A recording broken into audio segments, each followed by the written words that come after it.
In a hypothetical situation, what could governing bodies gain by releasing a pandemic onto the masses? In a hypothetical scenario, if governing bodies were to deliberately release a pandemic onto the population, the motivations could vary depending on the goals of those in power. While this scenario is speculative and rooted in conspiracy theories, examining potential motives can shed light on why such an act might be theorized.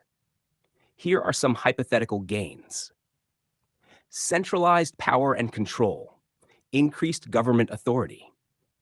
A pandemic could justify emergency measures, such as lockdowns, travel restrictions, and surveillance.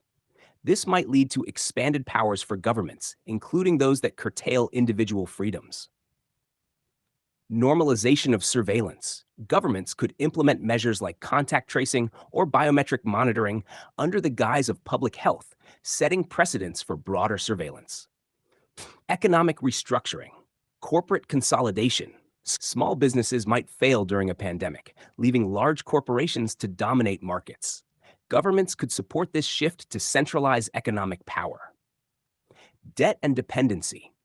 Governments might use the crisis to enact large scale stimulus packages, increasing national debt and making populations more dependent on state assistance.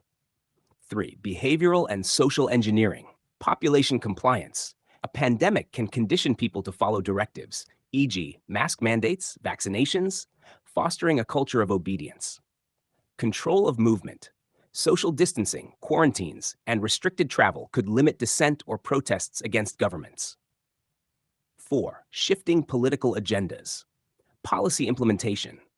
A pandemic could be a pretext to implement controversial policies that might face resistance during normal times, such as healthcare reforms, mass digitization, or environmental regulations.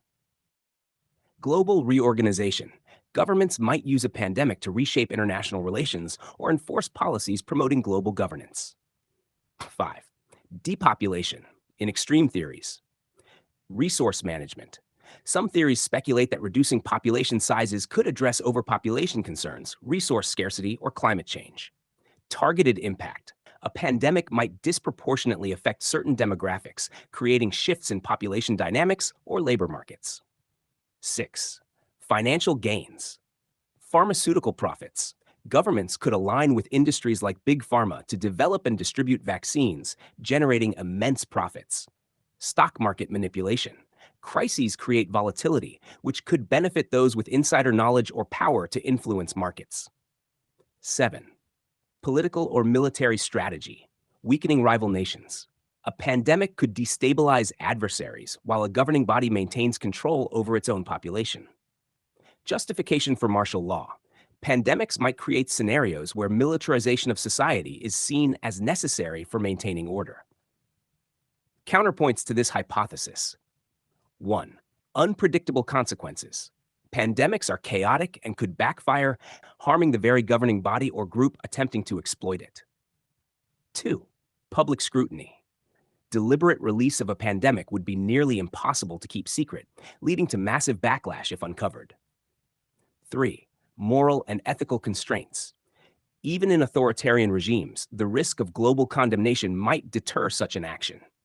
Why explore such scenarios?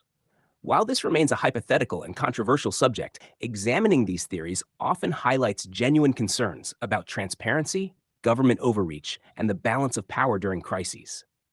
A more constructive approach would be advocating for accountability, stronger global health systems, and safeguards against misuse of power during emergencies.